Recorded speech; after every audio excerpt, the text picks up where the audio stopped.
Gloire a Dieu. Amen. Que Dios vous bendiga esta mañana, hijo de Dios. Amen. Je dis bonjour à tous les frères, que Dieu les bénisse pleinement. Et c'est une joie de continuer cette mission, alléluia, parce que je crois que Dieu va nous bénir ensemble. Amen. Ce matin, c'est un culte d'adoration et chacun d'entre nous, dans nos cœurs, nous voulons prier Dieu et apporter notre louange. Alléluia. Alors ce matin, je réalise dans mon cœur que c'est ensemble que Dieu nous bénit. Avant, quand on allait à la boulangerie, il y a quelques années en arrière, j'étais tout petit, il y avait des petits paquets surprises. Et des fois, tu l'achetais et tu te faisais rouler, il n'y avait rien. Puis des fois, tu l'achetais, puis tu avais un gros cadeau dedans. Mais nos réunions, ce n'est pas des paquets surprises. On ne vient pas voir ce qui se passe, qui sait, qu'est-ce qu'ils vont apporter. Nous, on sait où on a mis les pieds ce matin. On est dans la maison de Dieu. Amen. Et dit, je suis heureux lorsqu'on me dit, allons à la maison de l'Éternel. Et ce matin, je vous le dis en vérité, comme John l'a dit, nous voulons chanter pour Dieu. Amen. Nous voulons louer l'Éternel. Alors, je crois que ce matin, dans nos cœurs, Seigneur, c'est pas ce que tu vas faire. Il y en a qui sont là et qui se disent, tu vas faire quoi? Tu vas bénir qui? Tu vas changer qui? Gloire à Dieu, ça appartient à Dieu. Vous voulez être béni? Ne pensez pas à ce qu'il va faire. Pensez à ce qu'il a fait. Amen. Rappelez-vous ce qu'il a fait. Vous voulez un sujet de louange? Rappelez-vous où il est monté. Vous voulez un sujet de prière? Rappelez-vous le prix qu'il a payé. Je vous le promets, qu'il y en a qu'on ne pourra plus les relever tellement qu'ils seront à genoux en train de pleurer. Alors je ne veux pas m'éloigner de ces sentiments.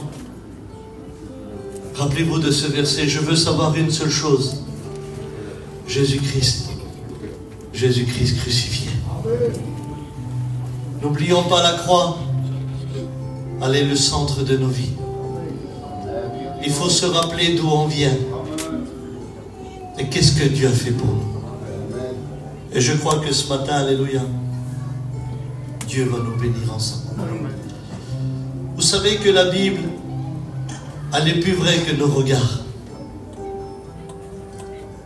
La Bible, elle est plus vraie que nos regards. Et ce matin, j'aimerais partager avec vous un message que Dieu m'a mis à cœur.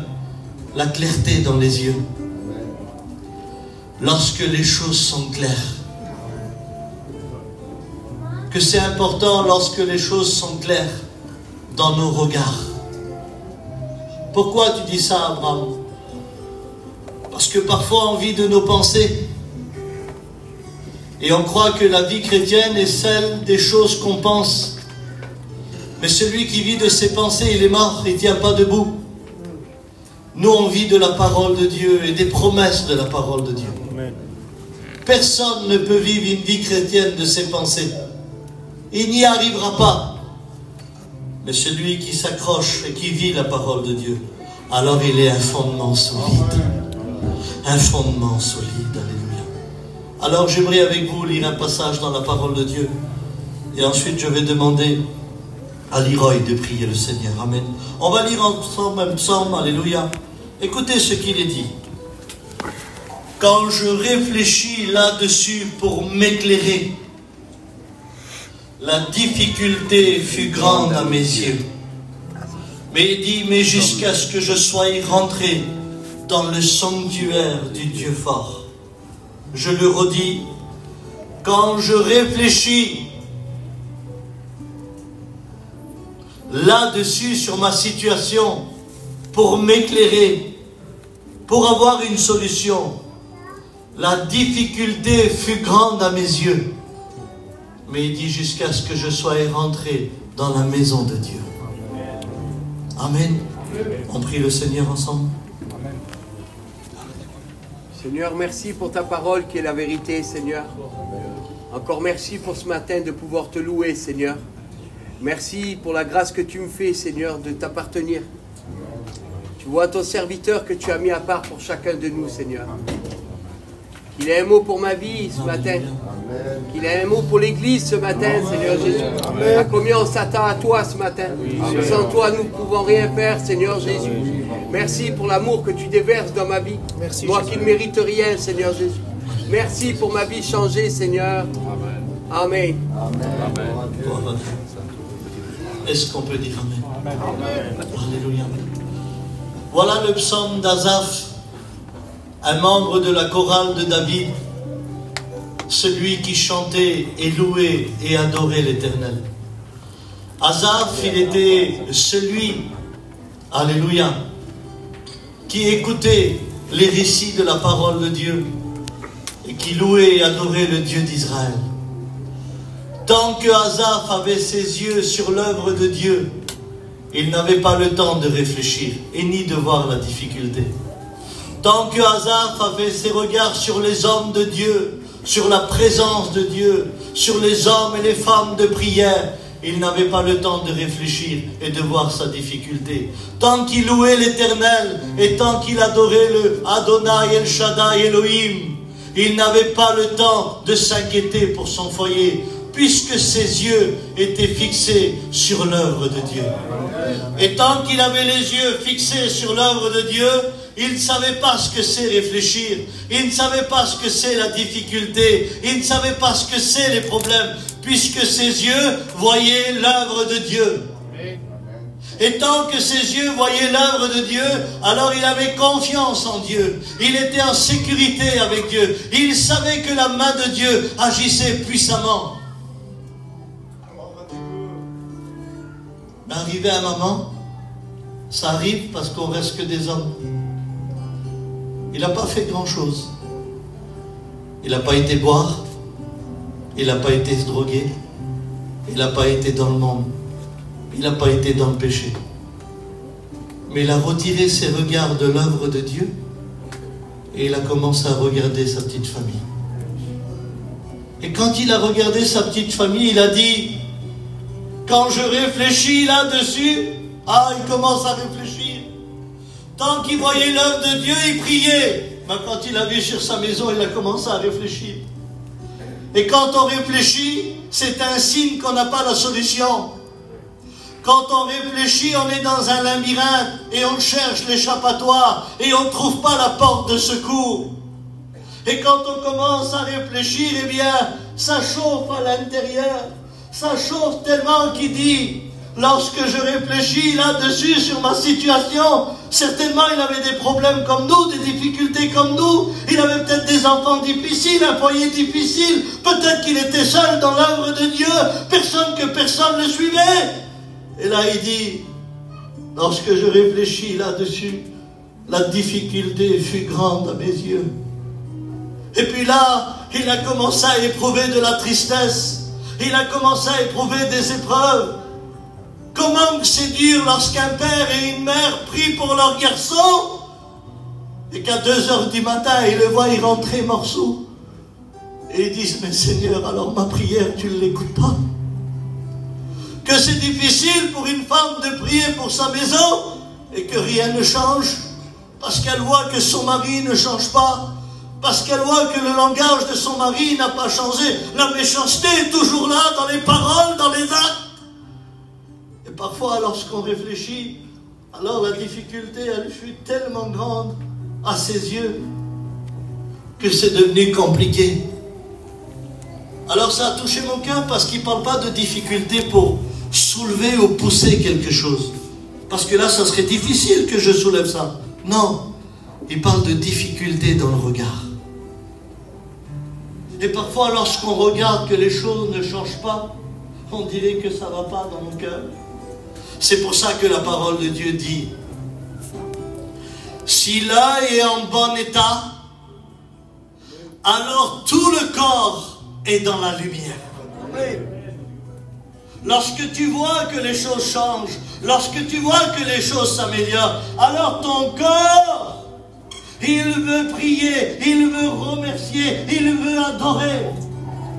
Mais dis, si l'œil est dans un mauvais état, Et il dit alors tout le corps est dans les ténèbres. Lorsque ça ne change pas, tu ne veux plus aller à la réunion, tu ne veux plus prier, tu ne veux plus lever tes mains, tu ne veux plus adorer. Et il y en a qui se disent à quoi ça sert de prier puisque la situation ne change pas. Écoutez, c'est pas parce que ça ne change pas qu'on doit plus prier. Parce que parfois la prière, elle te donne la force à affronter ce qui ne change pas chez toi. C'est pour ça qu'il ne faut jamais, jamais, jamais abandonner la prière. Mais il dit, jusqu'à ce que je sois rentré dans la maison de Dieu. Ça veut dire qu'Asaph savait que malgré tout, c'est Dieu qui avait le dernier mot sur sa maison. C'est Dieu qui avait le dernier mot sur sa vie. Il le savait jusqu'à ce que je sois rentré dans la maison de Dieu.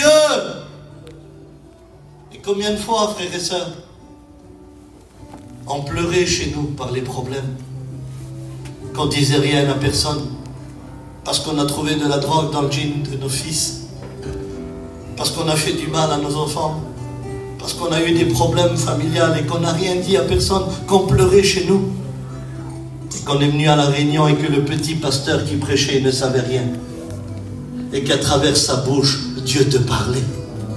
Tu sais pourquoi? Parce que c'était Dieu qui avait le dernier mot. Et tu disais, Seigneur, tu me parles, alors tu sais ce que je vis chez moi. Et parfois, c'est ça la difficulté. Elle devient compliquée. Mais lorsqu'on est dans un labyrinthe, on a besoin d'une porte de secours. Et j'en bénis Dieu parce que Jésus dit dans Jean 10, je suis la porte. Il aurait pu dire, je suis le rubis. Oui, mais on va faire quoi avec un rubis dans un labyrinthe? Il aurait pu dire, je suis le diamant, je suis le lingot. Oui, mais à quoi ça sert d'avoir un lingot dans la main et d'être dans un labyrinthe? On ne peut pas sortir. Alors il dit, je suis la porte. Celui qui rentre par moi a la vie éternelle. Je suis la porte pour tous ceux qui sont dans les labyrinthes, ou tous ceux qui ont le regard sur leur famille, où ils vivent des problèmes et des difficultés, où la situation ne change pas.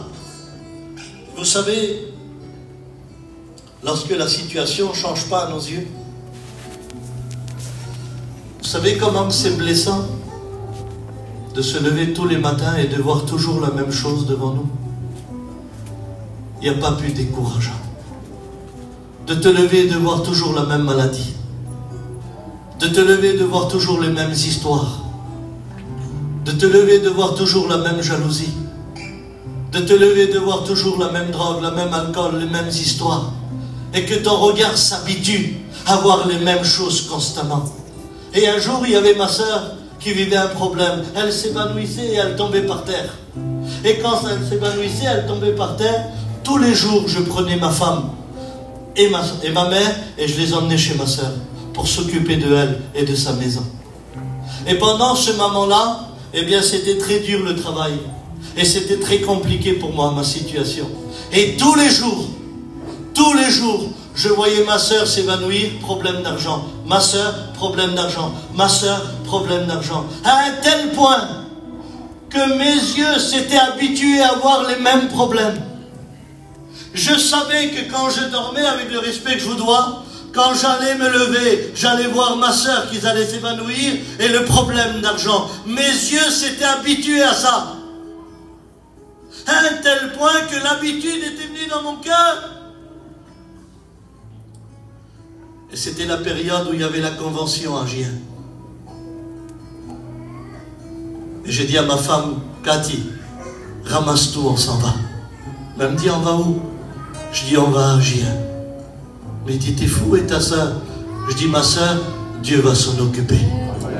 Mais on n'a pas d'argent. Je dis, Dieu va pourvoir. J'ai accroché le camping et je pars à Gien. Et quand j'arrive sur le chemin de Gien, vous allez rigoler. Le chapiteau, c'est jaune et bleu.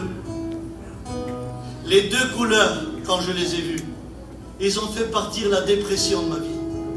Parce que je savais que derrière le chapiteau et en dessous le chapiteau, ça a loué et ça a adoré Dieu. Ouais. Quand je suis arrivé à la convention, j'ai vu tout le peuple de Dieu me dire bonjour. J'avais plus ma soeur devant moi et les problèmes d'argent. J'avais dans mes yeux l'œuvre de Dieu.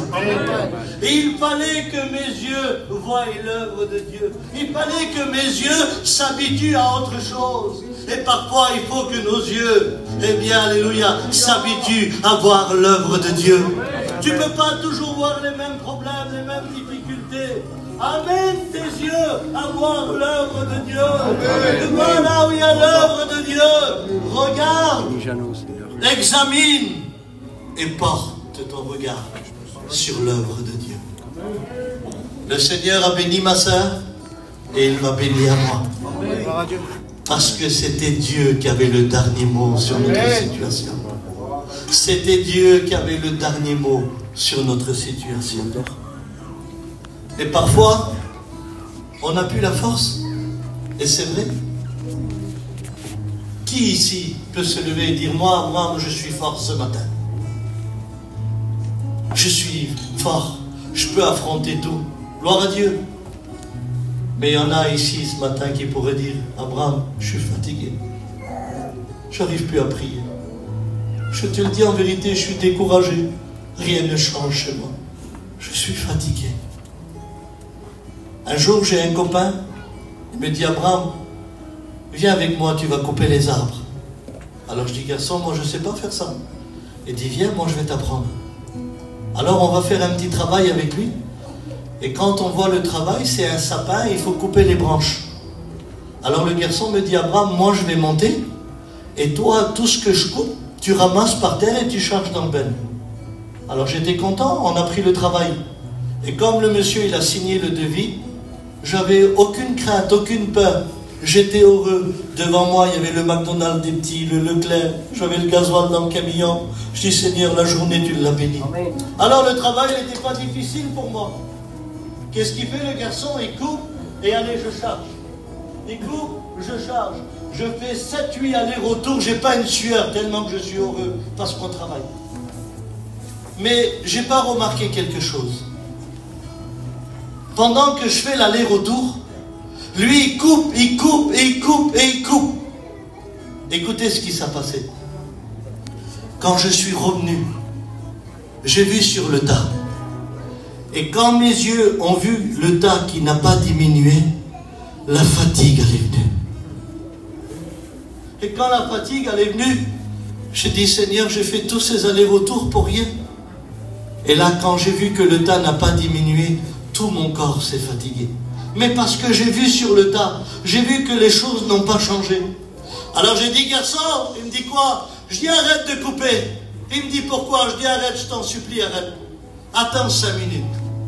Et pendant 5 minutes, j'ai refait les mêmes allers-retours. Et j'ai chargé les branches. Et quand je suis revenu, le tas à mes yeux avait diminué. Et les forces sont revenues parce que j'ai vu que tous mes allers-retours n'étaient pas pour rien, mais le tas avait diminué. Peut-être que tu es là ce matin et tu vois que chez toi rien ne change. Dieu va permettre que les choses s'arrêtent ce matin. Amen. Pour que tu puisses voir que tout ce que tu fais, ça a de la valeur. Amen. Tu vas voir que tout ce que tu fais ce matin pour Dieu, ça a de la valeur. Alléluia, ça a de la valeur. Amen. Ça a de la valeur. Alors tu dis peut-être ce matin, mais Abraham, je te pose une question. Est-ce que Dieu voit nos yeux? Est-ce que Dieu sait ce qui se passe dans nos regards? Peut-être que tu dis, mais Dieu connaît juste nos cœurs, nos vies, mais est-ce que Dieu voit nos yeux? Celui qui a créé l'oreille n'entendrait-il pas? Celui qui a planté l'œil ne verrait-il pas? Tu vas dire, mais Abraham, est-ce que tu penses que Dieu voit dans mes yeux tout ce que j'éprouve dans mon cœur par rapport à ce que je vois? Écoutez ce qu'il est dit dans Isaïe 41, verset 10. Ne crains rien, car je suis avec toi. Amen. Ne promène pas des regards inquiets, car je suis ton Dieu. Amen. Il n'y a qu'un père qui parle comme ça. Amen. Ne promène pas des regards inquiets, car je suis ton Dieu. Dieu sait que parfois, quand les choses sont difficiles, on est inquiet. Et quand on est inquiet, c'est un grand problème. Qu'est-ce qu'il a dit Jésus à Marthe? Tu t'inquiètes et tu t'agites pour beaucoup de choses. Une seule chose est nécessaire. Marie, ta sœur, a choisi la bonne part qui lui sera point ôtée. Moi, je croyais que les agités, c'était des nerveux. Et qui sont nés nerveux. Pas du tout. Selon Jésus, les agités, c'est ceux qui sont inquiets. Et quand on est inquiet, on est agité. Et quand on est agité, on a un langage agité. On a une démarche agitée. On a une vie chrétienne agitée. Parce qu'on est inquiet. Et quand l'inquiétude, elle vient dans nos yeux, il y a combien de temps que tu es inquiet pour ton fils? Il y a combien de temps que tu es inquiet pour ta maison? Il y a combien de temps que l'inquiétude, elle est dans ton regard, elle est dans tes pensées? Il y a combien de temps que tu es inquiet parce que tu n'arrives pas à travailler? Il y a combien de temps que tu es inquiet parce que tu n'as pas de petit berceau chez toi? Il y a combien de temps que tu es inquiet que tu n'as pas une petite maison ou un petit appartement? Il y a combien de temps que l'inquiétude, elle est là parce que tu ne crois pas que ta maison peut changer? Et que dans ton regard, il n'y a que du négatif. Tellement négatif que toi, tu es devenu négatif. Tu n'arrives plus à dire Amen ni Alléluia. Tu n'arrives plus à lever ta main. Tu n'arrives plus à croire que Dieu est tout puissant, qu'il est ressuscité et qu'il vit au siècle des siècles. Parce que l'inquiétude, elle est là. Et quand l'inquiétude s'installe, qu'est-ce que dit la parole de Dieu par rapport à l'inquiétude? L'inquiétude dans le cœur de l'homme, dites-le, là-bas. Mais une bonne parole le réjouit. L'inquiétude dans le cœur de l'homme, là-bas. Alors moi, je croyais que le mot abat ou abattre ou abattu, c'était ça. Pas du tout. Des fois, on dit, t'as vu, il est abattu. Non, non, ça ne veut pas dire ça. Quand j'ai coupé les arbres avec le garçon, le client en face, le voisin, il nous a appelés. Et vous savez ce qu'il nous a dit? Je veux abattre le cerisier.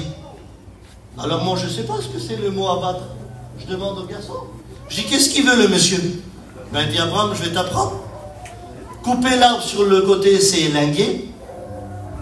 Couper en haut, c'est le rétrécir. Et l'abattre, c'est l'enlever complètement. J'ai dit au garçon, tu ne vas pas enlever le beau cerisier qu'il y a dans le jardin? Il dit, Abraham, c'est pas moi, c'est le monsieur qui veut l'abattre. Va prendre les tronçonneuses. Je prends les tronçonneuses, je lui ramène, John, il met l'échelle en haut. Et je vois devant moi comment il commence à abattre le cerisier. Et il coupe en haut. Et il coupe par le haut. Et je vois morceau par morceau tomber, morceau par morceau tomber. En 15 minutes, l'arbre, il n'existait plus. Le beau cerisier qui donnait de l'ombre, parce que le monsieur a voulu l'abattre, il n'a pu exister. Et j'ai compris que l'inquiétude, quand elle vient dans nos cœurs, elle ne vient pas élinguer. Elle ne vient pas rétrécir, non. Elle veut t'abattre. Et elle commence par le haut. Le pasteur t'aime pas, l'église t'aime pas, ça transcende tous les jours. Personne t'aime ici dans la région, t'en as trop fait, t'en as trop dit, t'as des morceaux qui tombent tous les jours. Ça descend jusqu'à ici, tu ne veux plus parler avec personne, tu ne veux plus pardonner personne, tu ne veux plus parler du bien de personne, ça transcende là. Ça vient tronçonner ici, t'as comme une boule d'angoisse, tu ne peux plus dormir. Jusqu'à ce que ça transcende dans les jambes, à ne plus aller aux réunions. Jusqu'à t'abattre. Parce que l'inquiétude, elle veut que tu n'existes plus dans ta maison, ni à la réunion. Mais écoute ce matin, même si tu écoutes le bruit de la tronçonneuse, c'est Dieu qui a le dernier mot. Amen. C'est Dieu qui a le dernier mot. Amen. La parole de Dieu réjouit. T'es tellement triste, je suis tellement triste qu'on est heureux quand on travaille. On est heureux quand on mange. On est heureux quand on voit un beau film qui se bagarre dedans. On est heureux sur des choses vaines. Il y a combien de temps que tu n'es plus heureux d'écouter la parole de Dieu? Il y a combien de temps Laisse la parole de Dieu réjouir ta vie, réjouir ton cœur. Elle est la seule qui te tiendra debout. Est-ce qu'on peut dire Amen? Amen. Est-ce qu'on peut dire Alléluia? Oui, l'inquiétude dans le cœur de l'homme là-bas, mais une bonne parole le réjouit. Amen. Une bonne parole le réjouit. Que c'est beau de revenir à la parole de Dieu. Que c'est beau lorsqu'on fait de la parole un sujet de joie. Que c'est beau lorsqu'on réalise que Dieu veut nous parler. C'est une joie quand Dieu veut nous parler. Des fois, on achète un petit terrain, il n'est pas constructible. Et d'un coup, on voit le maire. La joie de le voir. Je vais lui parler, il va peut-être le faire passer constructible.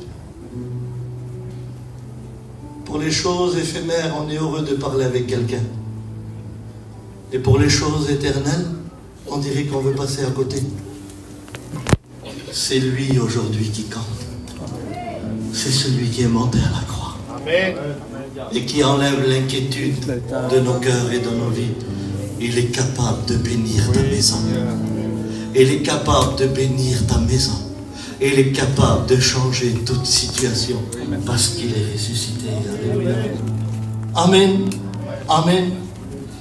Vous vous rappelez dans le jardin d'Éden, toujours par rapport au regard, lorsque Adam et Ève sont là, c'est le plus beau foyer du monde. C'est ce que Dieu a créé. C'est ce que Dieu va parler. Et c'est ce que Dieu va accompagner. Et lorsqu'ils se lèvent le matin, Dieu leur parle comme je te parle ce matin, mon frère. Tu vois pas le foyer béni? De te lever le matin et d'écouter Dieu parler, mais c'est quelque chose d'extraordinaire.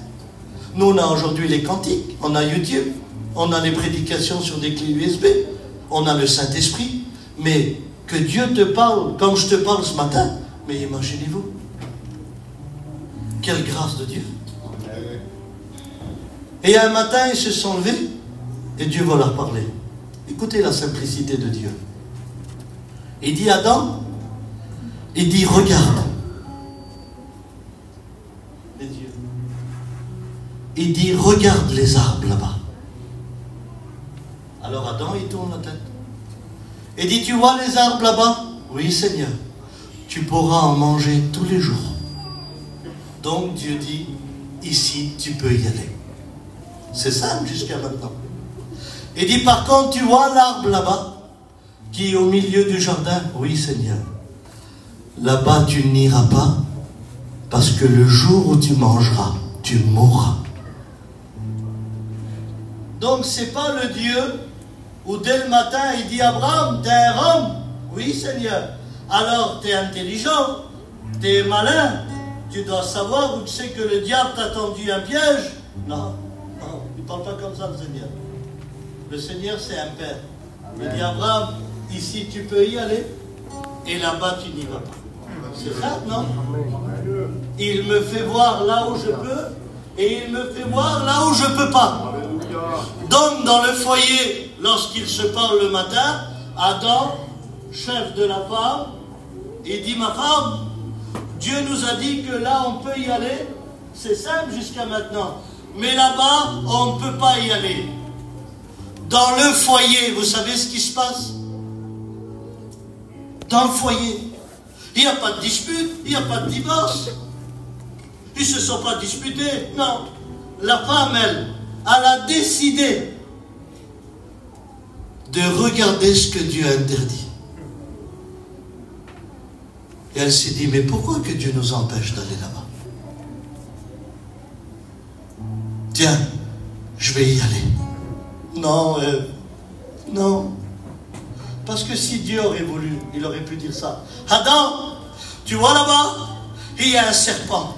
Il s'appelle le diable. C'était Lucifer, porteur de lumière. Il était dans le ciel, c'était mon ange, c'est moi qui l'ai créé. L'orgueil est rentré dans son cœur. Et quand il est rentré dans son cœur, il a voulu être au-dessus de moi. Mais moi, j'ai vu sa ruse et sa malice. Alors je l'ai jeté du ciel. Mais quand il est parti du ciel, il a détourné des anges de leur dignité, qu'ils n'ont pas voulu garder leur place. Au lieu de m'adorer, au lieu de me louer, au lieu de me servir, ils ont suivi Satan. Satan, il est là, il a juré la perte des hommes. N'y va pas, Adam!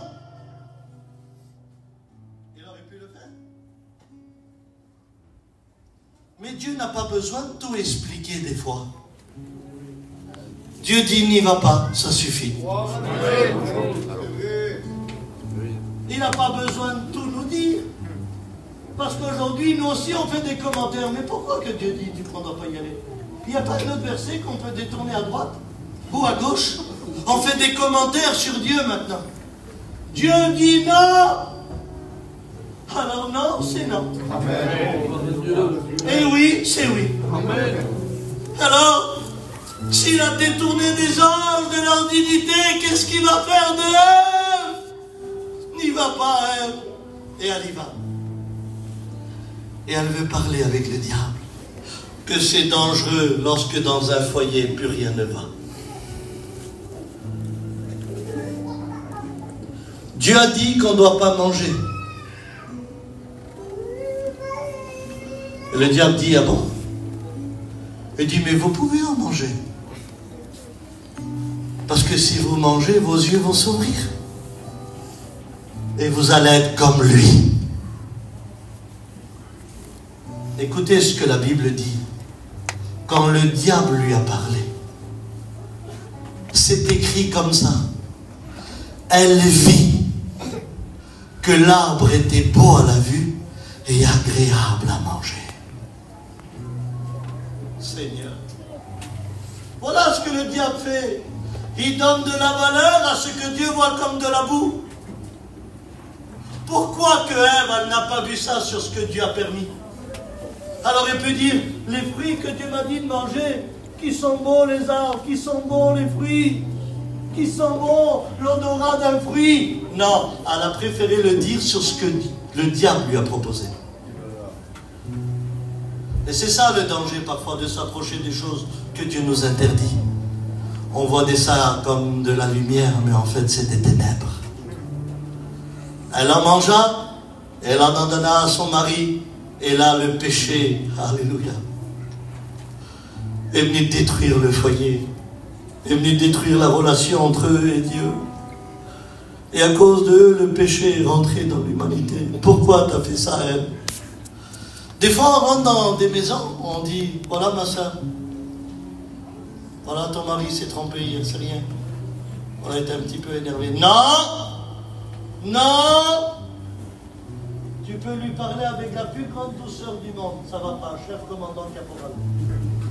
Bientôt, il y aura des femmes, il faudra leur donner la main. Bonjour, la soeur. Non, rien à faire. Et pourtant, la Bible dit qu'une femme sage bâtit sa maison. Amen. Amen. Mais l'insensé la renverse. Si vous saurez la puissance de la prière d'une femme, Proverbe 31, elle donne des ordres à sa maison. Elle fait de la laine pour l'hiver. Elle est un navire marchand qui va chercher son pain au loin. Tous les gens témoignent d'elle. Son mari siège avec les grands à cause de son témoignage. Mais elle avait décidé de tout détruire. Et elle a tout détruit. Et aujourd'hui, je vous demande pardon, je suis libre. On est dans le jardin d'Éden ce matin. Et que tu veuilles ou pas, Dieu te parle. Et il te dit ce matin, ici tu peux, et là tu ne peux pas. Qu'est-ce que tu vas faire après la réunion? Est-ce que tu vas t'approcher de ce que Dieu interdit? Ou tu vas t'approcher de ce que Dieu te dit de faire? La situation, elle n'a pas changé. Aujourd'hui, tu fais une réunion, le lendemain, tu es choqué. Tu vois l'autre, Seigneur. Elle était à la réunion hier. Pas possible. Ah, danse comme ça, c'est pas possible.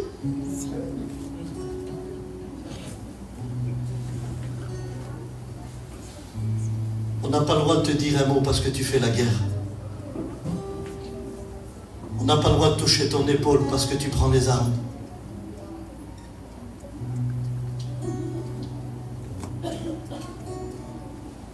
Je vous pose une question dans la simplicité. Si Adam et Ève, ils auraient été vers les arbres que Dieu a dit d'y aller, est-ce qu'ils auraient péché? Non, hein? Maintenant, je comprends pourquoi qu'il dit ayez les regards fixés sur Jésus. Ayez les regards fixés sur Jésus. Ça veut dire quoi? Ça veut dire que si tu fixes Jésus, tout ce qui est à droite, ça ne t'intéresse pas. Tout ce qui est à gauche, ça ne t'intéresse pas. Tu le fixes à lui. Et quand tu fixes quelque chose, c'est pas regarder. Regarder, c'est regarder et détourner. Mais là, tu le fixes. Moi, je suis grand-père il y a 2 ans. J'ai que 41 ans. Quand ma petite fille allait née, je l'ai pris dans mes bras. Je ne l'ai pas regardé, mes frères. Je l'ai fixé. C'est ma petite fille. Et quand je l'ai fixé, j'ai dit, elle a les yeux de son père. Elle a les cheveux de sa mère. Elle a les joues de sa mère. Plus que je fixe ma petite fille, et plus que je découvre le visage, plus que je le fixe à lui, et plus que je découvre sa grâce, son amour et sa fidélité. Parce que j'ai les yeux fixés sur lui. Parce que j'ai les yeux fixés sur lui. Et quand tu le fixes à lui, alors tu ne cours aucun danger. Parce que tes regards sont sur lui.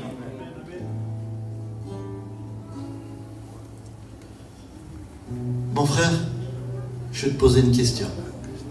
Ne t'inquiète pas, ça va être tout simple. Toi de là-bas, tu vois mes yeux, d'accord? Donc toi de la chaise, tu regardes. Je regarde où? Parle plus fort. Donc toi tu vois que mes yeux voient là-haut, t'es d'accord? Si je regarde en haut, est-ce que je peux te dire ce qu'il y a en bas? Non, hein? T'es d'accord? Est-ce que je peux te dire ce qu'il y a à droite? Non. Est-ce que je peux te dire ce qu'il y a à gauche? Donc si mes yeux regardent en haut, je peux te dire simplement ce qu'il y a en haut. Et en haut, il y a des coffrages, il y a des lumières, il y a des fils, il y a des tuyaux de gaz. Tant que je regarde en haut, je peux vous parler que du haut. Parce que mes yeux sont fixés vers le haut. Je n'ai pas le choix. Je voudrais te dire ce qu'il y a en bas, mais j'y arrive pas. Je voudrais te dire ce qu'il y a à droite, mais j'y arrive pas. Mes yeux sont fixés en haut. Vous êtes d'accord? Je n'ai pas le choix de vous dire autre chose de ce que mes yeux voient. Regardez, j'ai pas bu, je me suis pas drogué, j'ai pas repris la cigarette, j'ai pas été dans le monde. Faut pas grand chose des fois pour détériorer une vie. Regardez, juste quelques millimètres. Hop. Et maintenant je regarde où? Je regarde sur vous. T'es d'accord? Avant je regardais en haut, je parlais du haut. Maintenant je regarde sur vous, je vais parler de vous. Ça vous dérange pas? T'as un polo orange. T'as une chemise blanche. T'as la Bible à la main. Jean-Louis, t'as un maillot blanc. Maintenant que je regarde sur vous, je vais parler de vous. Vous êtes d'accord avec moi? Je regardais en haut, je parlais du haut. Je regarde sur vous, je parle de vous. Je peux vous poser une question? Vous m'écoutez? Dites Amen si vous m'écoutez. Vous voulez savoir où c'est que vos yeux sont fixés? Écoutez-vous parler. Amen. Gloire à Dieu.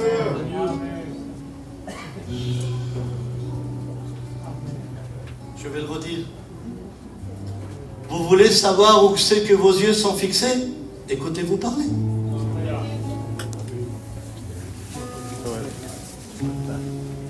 Si elles sont en haut, elles vont parler du haut. Hein? Si elles sont sur nous, ça va parler de nous. Vous êtes d'accord? Eh oui. C'est pas compliqué. Si tu veux savoir où c'est que tes yeux sont fixés, écoute-moi parler. Parce que si tu parles du ciel du matin au soir, c'est que certainement tes yeux sont sur le ciel. Par contre, si tu parles du matin sur moi, c'est parce que tes yeux sont sur moi. Hein?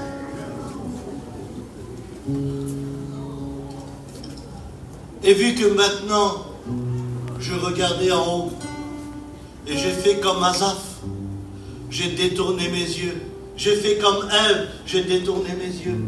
Alors maintenant, je les porte sur vous. Et la situation, elle va s'empirer. Pourquoi? Vous vous rappelez, dans Marc 8, lorsque cet aveugle vient devant Jésus, qui se rappelle de cette histoire? C'est la première fois de votre vie que vous allez voir Jésus imposer les mains 2 fois. Jésus imposer les mains 2 fois? Mais qu'est-ce que tu dis, le petit Rome là?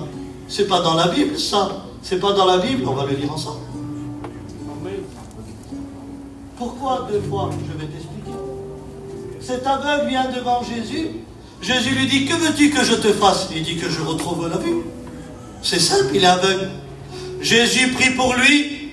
Et quand il prie pour lui, Jésus lui dit, que vois-tu? Seigneur, moi je vais te le dire, qu'est-ce qu'il va voir? Il va te voir à toi. Parce qu'il n'est pas sourd, il t'entend. Mais quand tu vas ouvrir ses yeux, il va le voir à toi. Mais j'en bénis Dieu. Parce que Jésus ne parle jamais en vain. Que vois-tu? Maintenant, l'aveugle, il est obligé de répondre. Il dit, je vois des hommes comme des arbres qui marchent. Hein? Qu'est-ce que tu vois? Des hommes comme des arbres.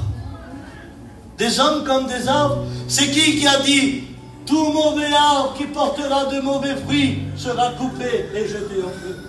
Vous reconnaîtrez l'arbre à son fruit. C'est qui a dit? Il est comme un arbre planté près d'un courant d'eau qui donne son fruit en sa saison. Et tout ce qu'il fait lui réussit. C'était pas le regard de Dieu? Lui, il voit les hommes comme les arbres. Il n'était pas Dieu. Hein? Il n'avait pas le regard de Dieu, c'est pas ce que je veux dire. Mais imaginez-vous, il aurait parti comme ça. Il tombe sur son oncle. Maman, qu'est-ce qui s'est passé? Toutes tes branches sont cassées. Il aurait dit, mais comment tu le sais, mon neveu? J'ai passé plein de problèmes. Comment tu vois mes branches cassées? Mais je le vois, mon oncle. Ah bon? Il aurait trouvé son cousin plus loin. Qu'est-ce qui s'est passé? L'arbre est cassé. Qu'est-ce qui s'est passé? Tu as eu des problèmes? Oui, j'ai rétrogradé. Comment tu le sais? Et toute la journée, au lieu de témoigner, il aurait jugé, critiqué, constaté. Vous savez ce que dit la parole de Dieu? Jésus lui reimposa les mains. Et il lui dit, maintenant, que vois-tu? Il dit, maintenant, je vois correctement, distinctement. Je vois clairement. Alléluia. Et j'ai dit dans mon cœur au Seigneur, Seigneur, pourquoi tu lui as imposé les mains 2 fois? Et Jésus m'a dit dans mon cœur, c'était une nécessité pour lui, Abraham. Alors Seigneur, si elle est pour moi, impose-moi les mains. Parce que je veux juger, critiquer, constater. Je veux voir correctement, clairement, sincèrement. Je veux témoigner de toi. Impose-moi les mains. Impose-moi les mains. Si c'est pour ouvrir mes yeux. Alors parfois, regardez, eh bien, ma tête a descendu puisque je l'ai retirée du ciel. Et maintenant, je regarde où? Je regarde par terre. Vous êtes d'accord? Et quand je regarde par terre, je deviens un archéologue. Vous savez ce que c'est un archéologue? Il creuse la terre pour chercher le Sunakai, pour chercher les mines d'or. Eh oui, je regarde par terre maintenant. Je vais creuser la terre. Et quand je regarde par terre, je cherche les régions de travail. Je cherche là où il y a de l'argent. Je cherche du commerce. Je cherche à m'enrichir. Alors que la Bible dit, ne vous amassez pas des trésors sur la terre, là où la rouille et la terre vient. Mais amassez-vous des trésors dans le ciel. Là où le voleur ne vient pas, là où le voleur ne vient pas prendre. Mais je regarde tellement la terre que ma colonne vertébrale aussi, elle s'est conformée aux choses du monde. Et quand je creuse, alors je dis à mon fils, laisse la guitare, viens creuser. Laisse la guitare, viens creuser. Mon père, je dois chanter, tu chantes pas, tu viens creuser. Et la femme aussi, c'est une archéologue. Elle a aussi à chercher les colliers, les bagues. Elle cherche aussi le Sunakai. On a des archéologues aussi chez nous, chez les Gitans. Ils aiment les belles choses qui brillent. Dieu n'est pas contre. Si tu portes le plus beau rubis du monde, mais reste les yeux fixés en haut. Amen. N'abaisse pas ton regard pour du sonakai, pour de l'argent. Si tu les as, gloire à Dieu, mais ne le fais pas pour enlever tes yeux du principal. Amen. Et quand tu es courbé, alors il y a un problème parce que tu n'arrives pas à te lever, tu n'arrives pas à lever la tête. Alors vous vous rappelez de la femme courbée depuis 18 ans? Qu'est-ce que dit la parole de Dieu? Quand elle vit Jésus, alléluia, elle se redressa. Alléluia. Et quand elle se redressa au bout de 18 ans, ça a dû craquer dans la colonne vertébrale. Et quand ça a craqué, elle vit Jésus devant elle. Elle qui regardait que par terre, les choses de la terre, elle vit Jésus. Alléluia. J'écoute des prières maintenant dans les salles. Fais descendre ta gloire. Fais descendre ton feu. Ramène, Seigneur, descends. Moi, j'ai envie de dire à Dieu ce matin, brise des colonnes vertébrales. Brise des colonnes vertébrales. Pourquoi? Parce qu'aujourd'hui, on cherche trop les choses de la terre. Il dit, peuple, relevez votre tête, car votre délivrance est proche. Amen. Pourquoi qu'il n'a pas dit, peuple, mettez-vous en prière, peuple, jeûnez? Non, il savait qu'on allait à un moment avoir la tête courbée. Il dit, peuple, relevez votre tête. Relevez votre tête. C'est assez avec les choses de la terre. Votre délivrance est proche. Amen. Amen. Amen. Sonny, viens voir.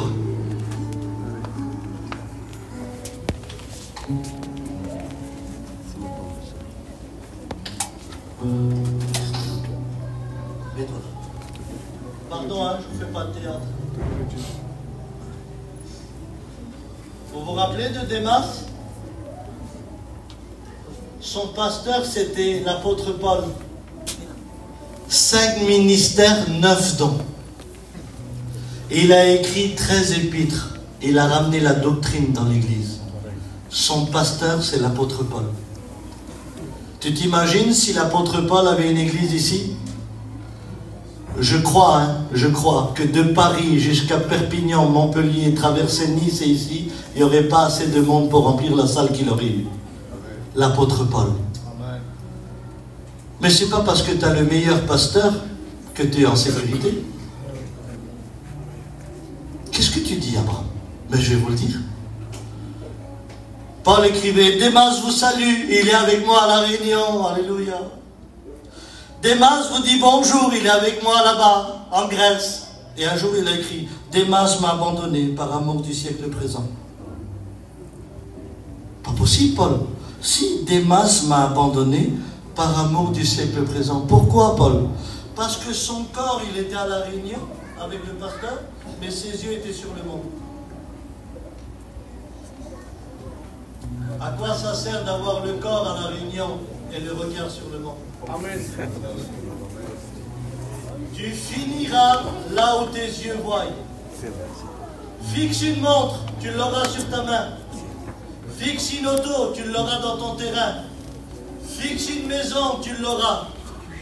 Je ne vais pas aller trop loin dans mes mots, mais le Saint-Esprit te révèle. Amen. Fais attention à ce que tu fixes. Ne détruis pas ta maison.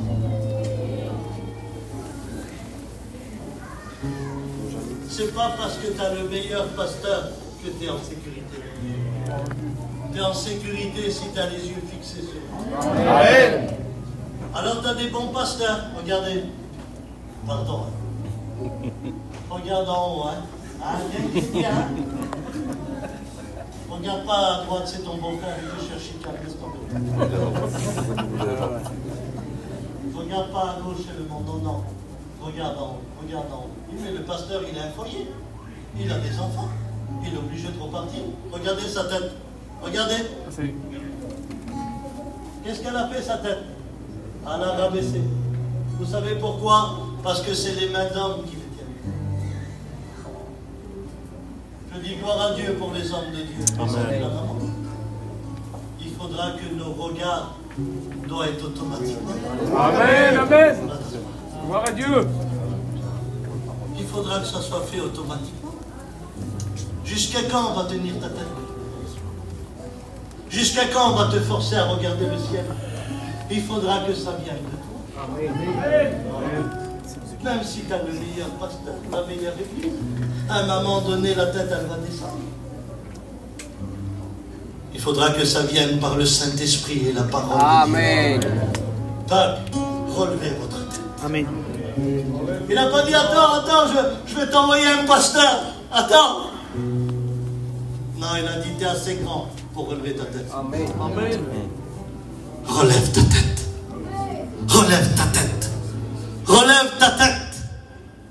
Quand je tourne mes regards vers l'Éternel, mon visage est rayonnant de joie. Je lève mes yeux vers les montagnes. D'où me vient le secours? Le secours me vient de l'Éternel qui a créé le ciel et la terre. Amen. Amen. Amen.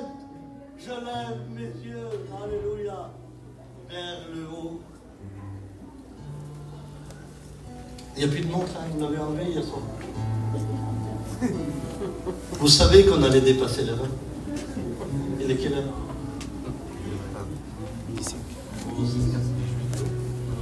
Je vais terminer, pardon. Je vais terminer. Vous me donnez encore 5 minutes Amen. et je vais terminer. Vous vous rappelez de Pierre dans la barque? Quelle maman extraordinaire.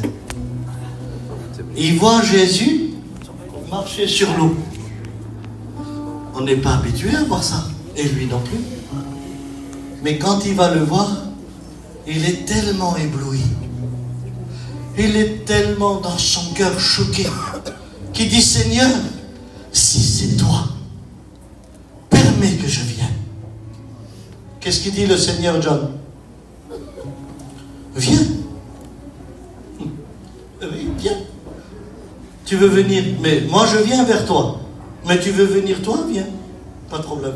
Mais le langage c'est, moi je viens dans la barque là. Mais il dit, viens. Qu'est-ce qu'il fait? Il sort son pied de la barque.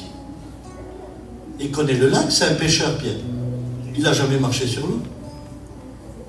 Mais écoutez, tant qu'il a Jésus dans le regard, l'impossible devient possible. Amen.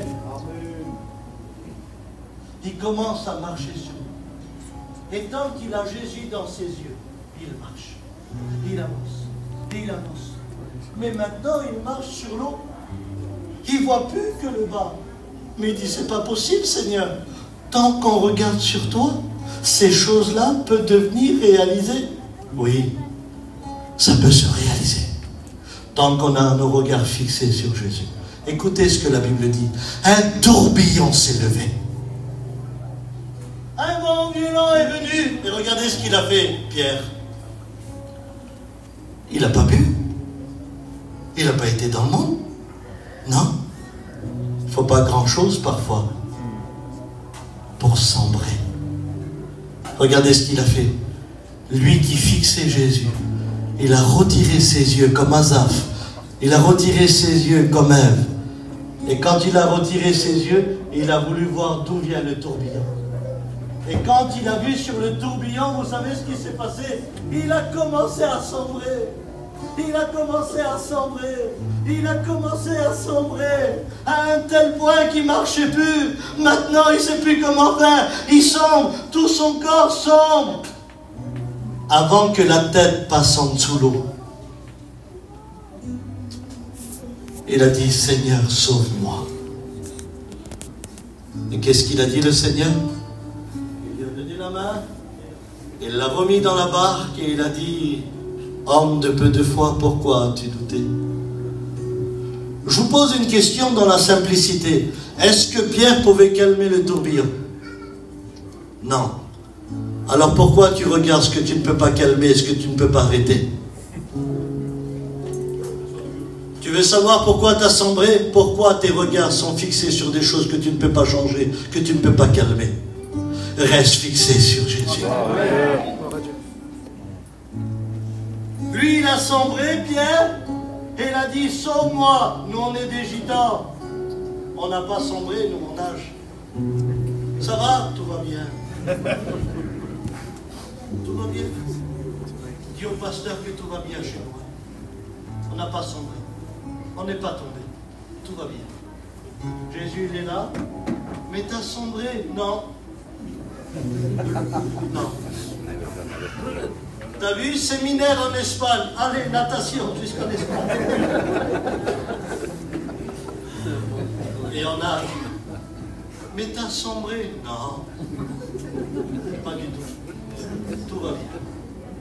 Oh là là, j'ai écouté Isaac Castro, tu vois la prédication. Mais t'as sombré? Non, tout va bien. Et à un moment donné, tu n'auras plus de force dans les bras. Parce que l'apparence, c'est un temps. Et moi, j'ai joué l'apparence dans ma vie. Je sais ce que c'est nager. Ça dure un temps. Et après, tu es à bout de force. Par contre, fais attention. Parce que là, quand tu vas étendre sous l'eau, il n'y aura personne pour te donner la main. C'est au bon moment qu'il faut crier. Mais écoute, même s'il y a des années que tu ne l'as pas fait, même si tu es comme Jonas au fond de la mer, jusqu'aux racines des montagnes, Dieu trouvera un moyen pour te ramener dans sa volonté, pour se ramener dans le pardon. Dieu a un moyen pour toi. Amen. Amen. Amen. Il aurait dû fixer Jésus. Moi, j'ai été guéri de la frustration. Vous savez ce que c'est la frustration? C'est quand tu fais quelque chose et que ça ne marche pas et que tu abandonnes. Mais je vous pose une question. Tu dis, maman, combien de questions t'as posées depuis ce matin, Abraham? Est-ce que c'est Jésus qui l'a appelé ou c'est lui qui s'est proposé? Dites-moi. Est-ce que c'est Jésus qui l'a appelé ou c'est lui qui s'est proposé? C'est lui qui s'est proposé. Bravo. Et vous savez, tout ce qu'on propose à Dieu, ça marche un temps. Qu'est-ce que l'homme peut proposer à Dieu? Donc ne sois pas frustré aujourd'hui si ça n'a pas marché. Laisse que lui, il te propose. Amen. Un jour, j'étais en Suède. Et dans la salle, il y avait 3 pasteurs. Et c'était au mois de novembre. Je faisais une mission à Stockholm. Et les 3 pasteurs sont venus vers moi et disent, Abraham, moi j'ai proposé ça à Dieu pour l'année qui vient. Je l'écoute, j'ai gloire à Dieu. Le deuxième, il vient et dit, moi j'ai proposé ça dans l'année qui vient à Dieu. Je dis, gloire à Dieu, c'est beau. Le troisième, il vient, John, moi j'ai proposé ça à Dieu pour l'année qui vient. Donc 3 plans différents pour l'année qui vient. J'ai dit, gloire à Dieu. Et dans mon cœur, je dis, Seigneur, tu ne peux pas écraser 2 et en élever un. Parce que lui, il va être orgueilleux, et eux, ils vont être écrasés. À part si eux, ils ne sont pas dans la doctrine. Mais Seigneur, les 3, ils sont dans l'église. Et là, j'ai un mot de Dieu dans mon cœur pour eux. Je dis, les frères, au lieu de proposer 3 plans à Dieu et que vous attendez qu'il en valide un, vous ne voulez pas que Dieu vous donne un plan pour tous les 3? Amen.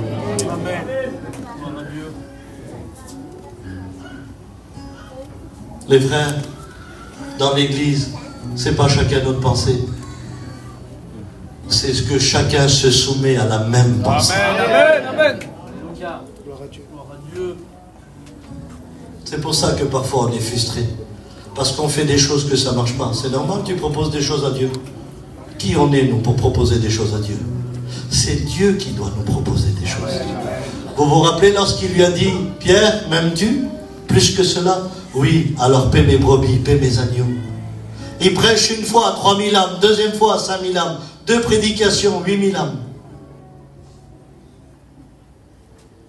Ça vaut le coup quand c'est Dieu qui propose. Hein? Ne reste pas frustré, remonte dans la barque. Pourquoi que Dieu lui a pas dit remarche sur l'eau? Allez, réessaye. Parce que c'est des choses qu'il n'en avait pas besoin. Il n'avait pas besoin de marcher sur l'eau. Il avait besoin de sauver les âmes. Arrêtons avec les exploits. Sauvons notre famille. faisons les réunions, témoignons. Et parfois, quand on est frustré, on souffre. Et quand on souffre, on en veut à tout le monde, alors que tout le monde nous a rien fait. Quand tu souffres, tu te rappelles de celui qui t'a pas dit bonjour il y a 20 ans. La souffrance, elle a pour mémoire, pour te rappeler tous les échecs de la vie. Quand tu souffres, tu te rappelles de celui qui t'a pas dépanné il y a 35 ans. Quelle mémoire. Et ça, c'est la souffrance qui le fait. Et t'en veux à tout le monde. Dès le matin, tu ne peux plus voir personne. Dès le matin, tu combats.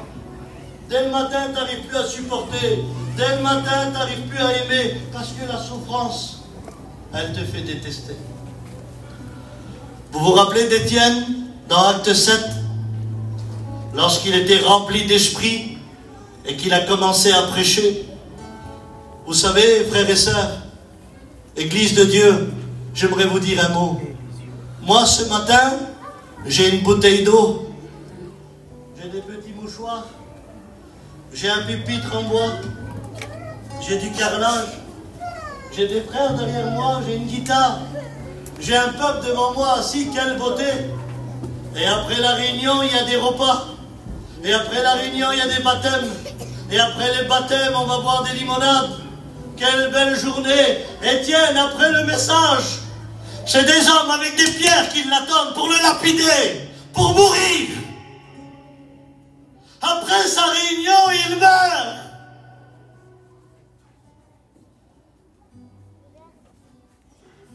Mais il prêche. Même si c'est dans sa dernière réunion, il prêche. Il prêche de tout son cœur. Et vous savez ce que dit la parole de Dieu lorsqu'il a terminé de prêcher? Il y avait deux lapidations en Orient. Soit tu fais un grand trou, tu mets le corps et tu combles la terre jusqu'à là. Et tu laisses que la tête pour pas louper. Ah, il y en a qui n'ont pas été loupés, hein, croyez-moi. Ou sinon tu lapides comme ça, et lui c'est ce qu'il a reçu. Les grosses pierres dans la tête, dans les reins, dans les pieds. Et tous ceux qui jetaient les pierres avaient de la haine. Mais la Bible dit que Étienne ne regardait pas ceux qui lui jetaient des pierres parce qu'il aurait eu de la haine. Mais Étienne leva les yeux vers le ciel. Il vit le ciel s'ouvrir. Il vit Jésus à la droite du Père se lever de son trône, ouvrir ses bras pour l'accueillir. Et il a dit, Seigneur, ne leur impute pas ce péché, je t'en supplie, pardonne-les. Alléluia.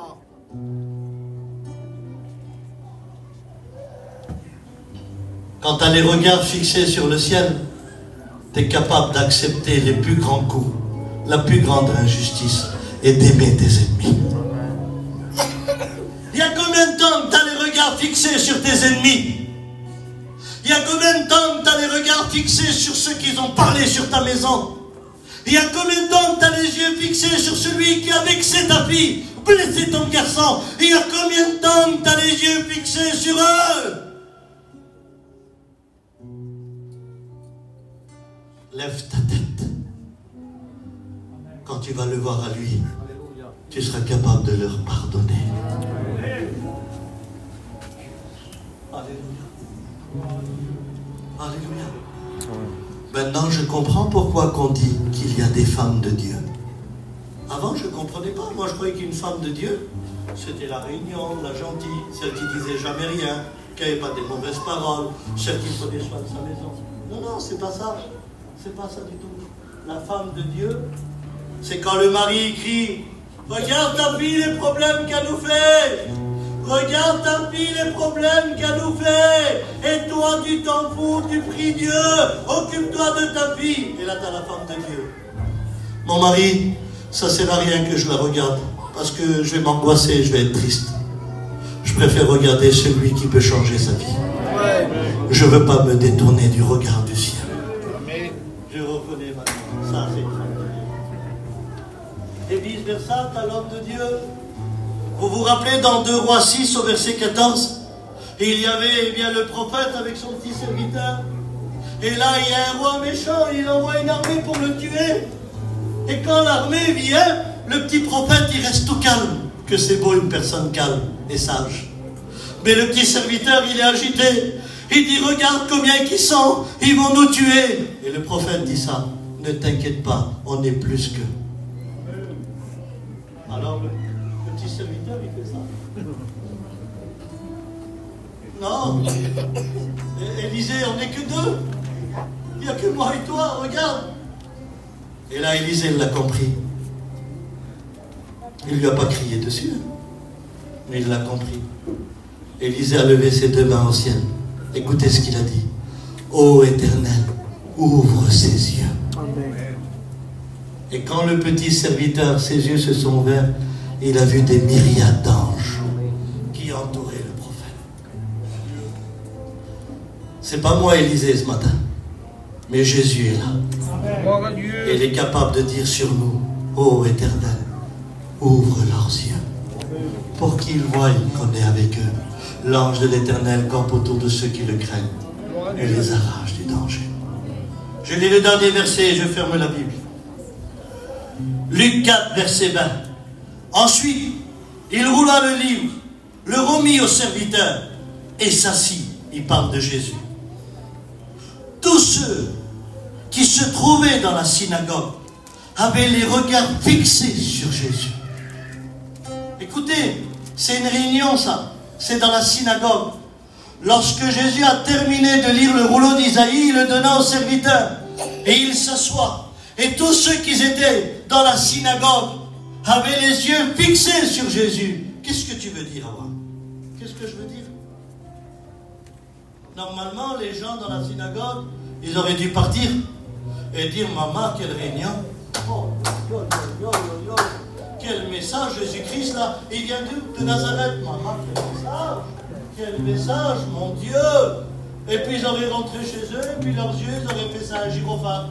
Où est-ce que je vais me marier? Où est-ce que je vais construire? Où est-ce que je vais bâtir? Où est-ce que je vais aller cet été? Non. Ils savaient, eux, ils le savaient, qu'il n'y avait pas que le message qui compte, mais aussi le messager. Je prie le Seigneur qu'après la mission, nos yeux, ça ne devient pas des gyrophares, parce que l'été n'est pas fini, parce que l'hiver, on est plus calme. J'espère qu'après la mission, nous aussi, on aura les yeux fixés sur Jésus. Amen. Ah oui, ils se sont assis, ils ont dit, nous, on ne veut pas que le message, hein, on veut le messager aussi. Parce qu'on le sait que derrière le message, il y a le messager. Ah oui, aujourd'hui on veut les hommes de Dieu sans mettre en pratique la parole de Dieu. Ah oui, on veut les renommer. Mais à quoi ça sert un homme? Il est néant, une vapeur. C'est lui qui compte. Alors ce matin, je le dis en vérité, c'est le message que Dieu a mis sur mon cœur. Je parle pour l'Église. Je parle pour mon peuple, pour ma famille.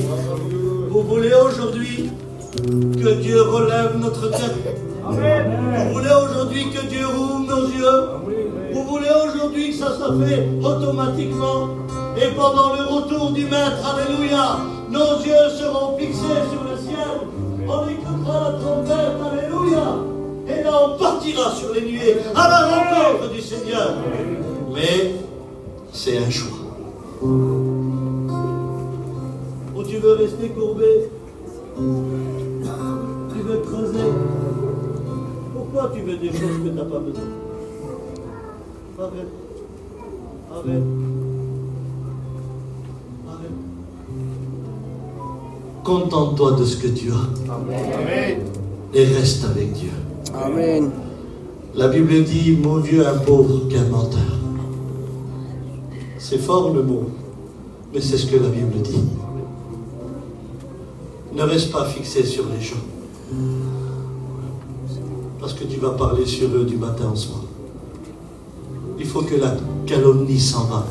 Il faut que la louange et l'adoration reviennent. Moi, je veux ce matin, je veux que Dieu relève ma tête. Qui voudrait que Dieu relève sa tête? Lève la main maintenant. Qui voudrait que Dieu ouvre ses yeux? Lève ta main maintenant dans la simplicité.